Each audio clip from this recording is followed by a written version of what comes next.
Well, on my father's side, we're German. On my mother's side, Italian.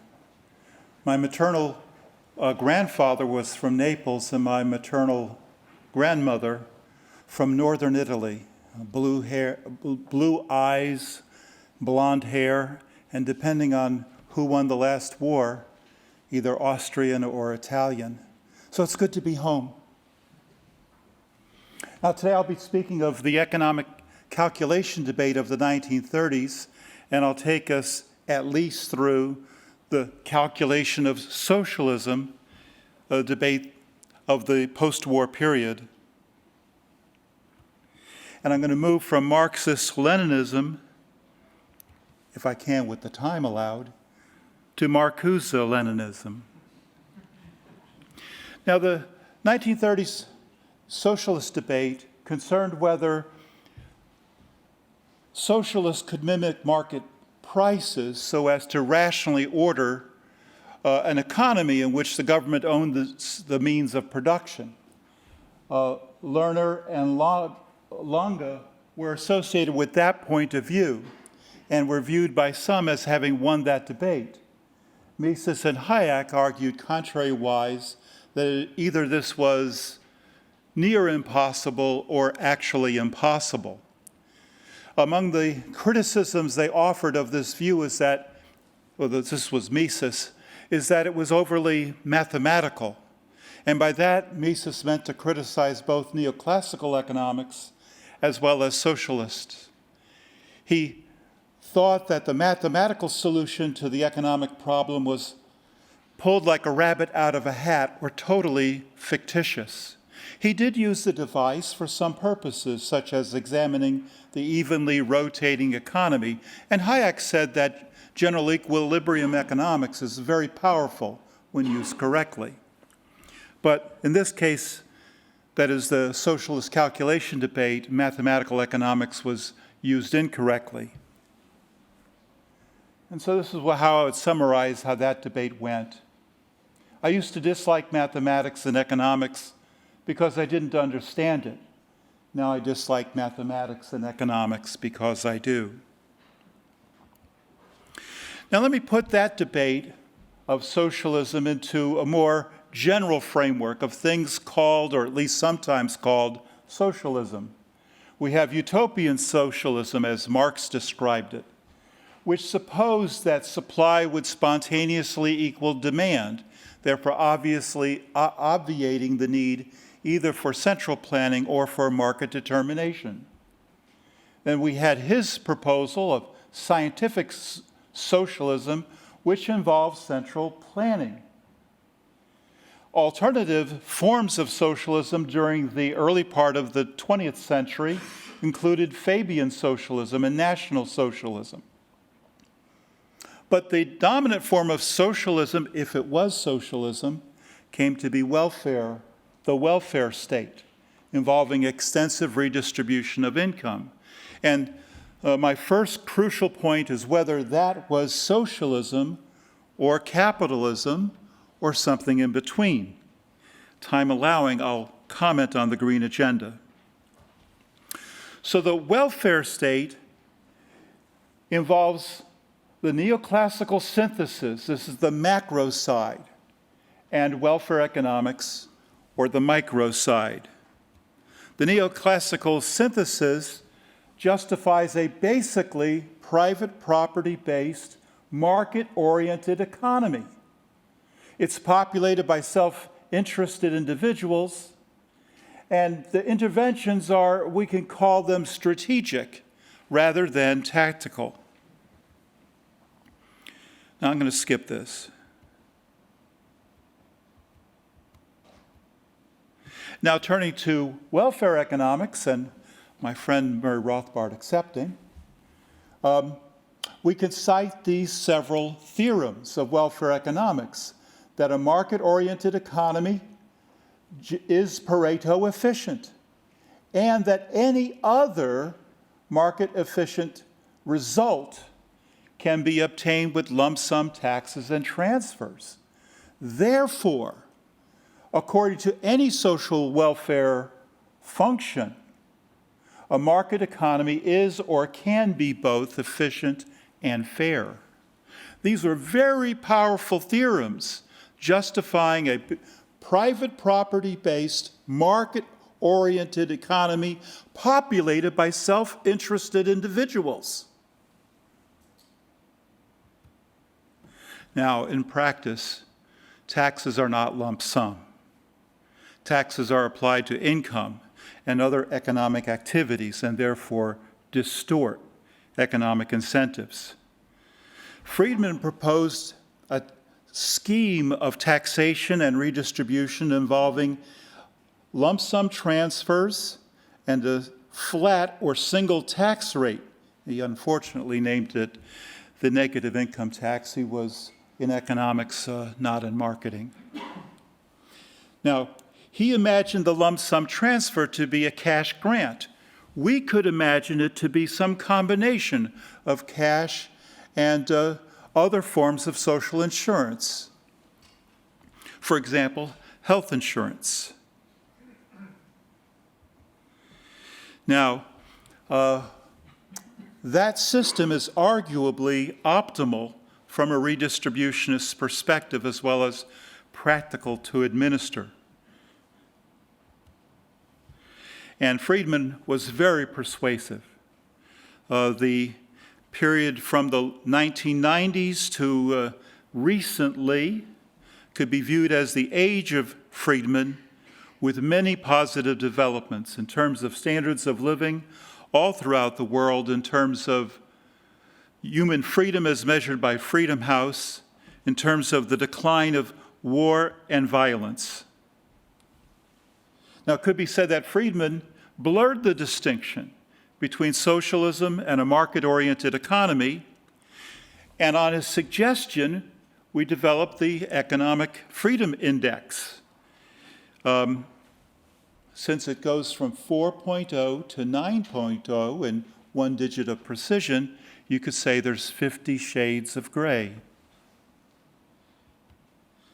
Here we have the countries of the world. A lot of the world is in blue. Even Chile in Latin America is in blue nowadays, but you'll notice that a lot of the world isn't. Now, looking at social welfare, the mere assertion that central planners would have an enlightened social welfare function was criticized by James Buchanan. He was a methodological individualist, although not, strictly speaking, an Austrian economist.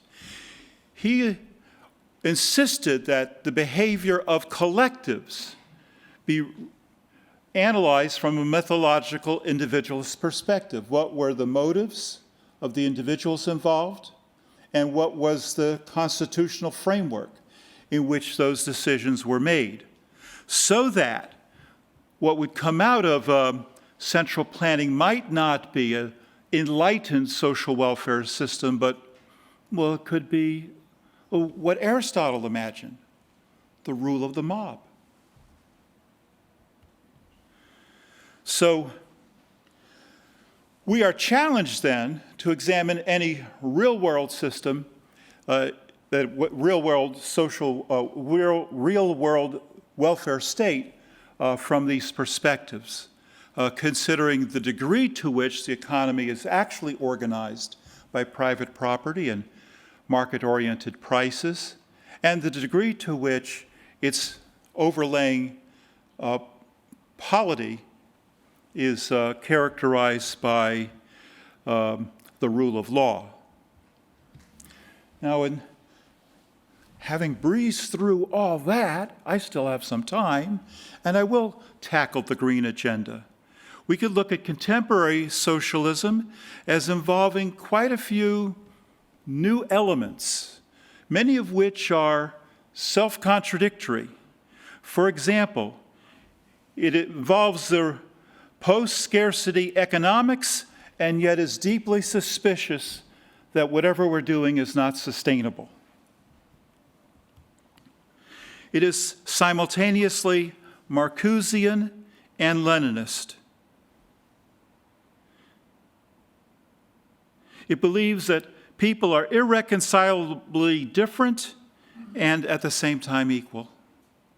It is utopian and postmodern while claiming to be scientific.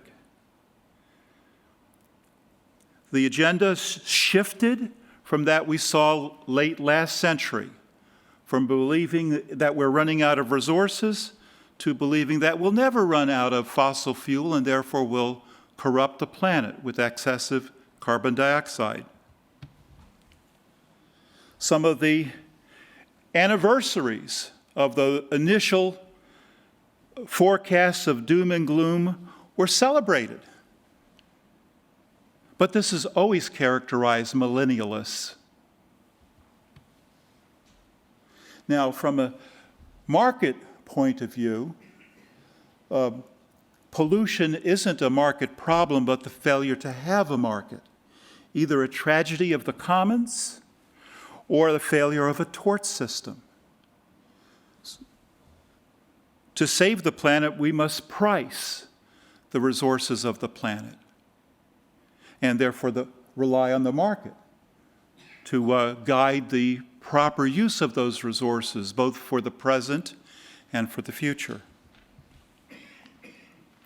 Now, in the past, forecasts of the end of the world were typically based on mystic revelations, strained readings of ancient texts or alignments of the stars and natural disasters. Today, they're based on what Mises calls mechanistic science, or the supposition that man will not change his behavior in response to changing circumstances. It is very pessimistic and not at all hopeful for the response of humans to the challenges that they face. Now, this forecast of the end of the world is relatively frequent nowadays, but it was only about 200 years ago that there were no such focus, or there were only occasional such forecasts. Here I'm tracking this using American newspapers, and they go back to the 18th century. You could see that until what we call the Millerites in the U.S., that's a movement of the early 19th century, there was relatively infrequent mentions of the end of the world. And you could see that since the Millerite movement in the United States, in the American media, there have been relatively constant forecasts of the end of the world, with the exception of the Red Scare. You see a spike over there. And Mises talked about this as well. Mises and Hayek both were not narrowly construed economists.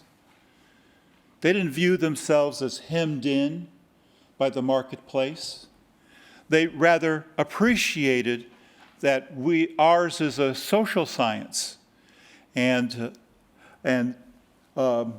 also a psychological science. Now, normally we rely on others more specifically trained than us for those insights, but that they spoke to human action with these insights. In Human Action, Mises talked about Scientism. He distinguished our view that the individual is sacred, more than just biomechanical. He said that we have and need a purpose to life, whereas the other side eventually winds up rejecting life. We are pro-life. And I think I have time. I will try to sing this song. Imagine no established churches. It isn't easy if you try. No inquisition of dissenters. Heretics not made to fry. Imagine all the people enjoying freedom of religion. Imagine no right of conquest. It isn't hard to do. No initiation of war, and no enslaving the defeated too. Imagine all the people living life in peace. Imagine no abject poverty. I wonder if you can. No mass starvation or high rates of infant mortality, a brotherhood of man. Imagine all the people joined in specialization and trade all over the world. You may say I'm a dreamer, but I'm not the only one. I hope someday you'll join us, and the world will live as one, and as many at the same time. Thank you very much.